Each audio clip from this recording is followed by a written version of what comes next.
राजीनामा व्हायलाच पाहिजे.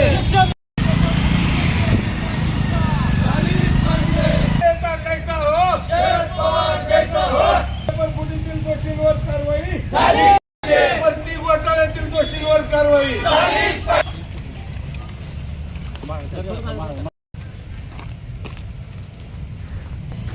पेपर फुटत आहेत, विद्यार्थ्यांनी एवढं मेहनत करतात आणि मेहनत करून डोळ्याचे पूर्ण कॉबण्या करून गेली हेच म्हणलं की मी रात्रभर टेन्शन मध्ये. एकूणच पाहता आज देशामध्ये शेतकरी, व्यावसायिक, उद्योजक सगळे, कष्टकरी, शेतमजूर सगळे अडचणीत आहेत. सरकारच्या चुकीच्या पॉलिसी आहेत, धोरणं चुकीची आहेत, त्याच्यामुळे प्रत्येक घटक हा अडचणीत येतोय. परंतु सगळ्यात गांभीर्याची बाब ही आहे की आता विद्यार्थी अडचणीत आहे. आपण पाहतो की एखादा विद्यार्थी नीट जेईचं स्वप्न बघतो, ते पूर्ण करण्यासाठी अहोरात्र प्रचंड कष्ट घेतो, दिवस रात्र जागून अभ्यास करतो आणि परीक्षा दिल्यानंतर त्याला कळतं की पेपर फुटला होता.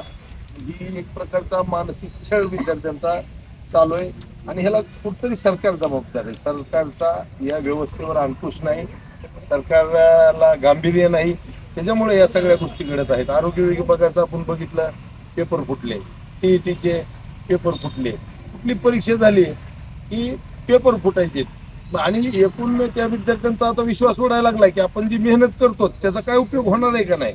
बरं, आता जे आपल्या कानावर आल्यात हे पेपर फुटलेल्याच्या बातम्या कानावर आल्यात, न बातम्या येता किती पेपर फुटले आणि पार पडली ह्याचा काय ह्याचा अंदाज सुद्धा आपण घेणं कठीण आहे. एकूण विद्यार्थ्यांचा या व्यवस्थेवरचा विश्वास उडायला लागलाय. आजचा विद्यार्थी अडचणीत आहे म्हणजे उद्याचं देशाचं भविष्य अडचणीत आहे.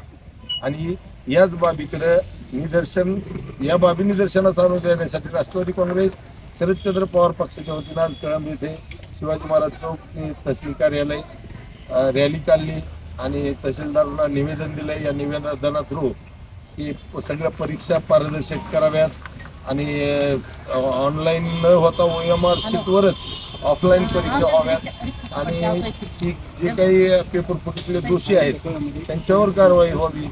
नीट पेपर फुटी असेल, TET असेल किंवा आरोग्य विभागाच्या परीक्षा असतील. आणि विशेष म्हणजे शिक्षण मंत्री, केंद्रीय शिक्षण मंत्र्यांनी एवढं सगळं होऊन आजही ते निर्धास्त आहेत. धर्मेंद्र प्रधान यांचा राजीनामा व्हावा या मागणीसाठी आज आम्ही हा मोर्चा. परिस्थितीत अधिकारी सरकारची चुकीच्या धोरणामुळं विद्यार्थ्याची देशातल्या काय अवस्था आहे ह्याचं उत्तम उदाहरण आहे. आज योगायोगानं हा विद्यार्थी मला इथं दिसला. हा ITI केलेला विद्यार्थी आहे. याला जवळपास मला वाटतं 88% मार्क आहेत. 88% मार्क आहे. अप्रेंटिससाठी अर्ज केला, आधी ऑनलाईन अर्ज मागितले आणि परत त्याच्यात काहीतरी त्रुटी आहे म्हणून सांगितलं, डबल ऑनलाईन अर्ज मागितले.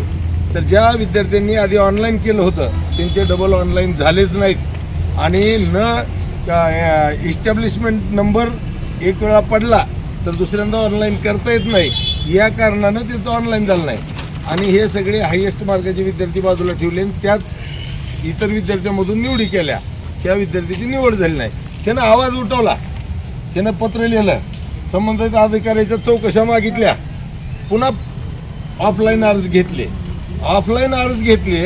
त्या ऑफलाईनमध्ये ह्यानं अर्ज केलाय पण त्या ऑफलाईनमध्ये मला वाटतं 70-72% घेतलेत विद्यार्थी आणि हा 88% एकच विद्यार्थी टाळलाय, त्याला घेतलेलंच नाही.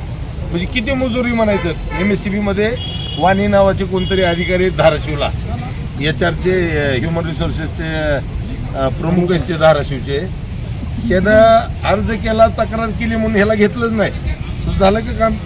नाही झालं, एकट्याच. आणि ह्याच्यापेक्षा 10, 15, 20 मार्क कमी असणारे विद्यार्थी घेतलेत, याला घेतलेलं नाही. म्हणजे एकूण ही गळचेपी आहे विद्यार्थ्याची, आवाज उठवणाऱ्यांची, जी की सहन केली जाणार नाही. येणाऱ्या काळात हे असंच राहिलं पक्षाच्या वतीनं आणखीन उग्र आंदोलनं केली जातील आणि या सरकारला खाली खेचण्यासाठी जे शक्य ते प्रयत्न केले जातील.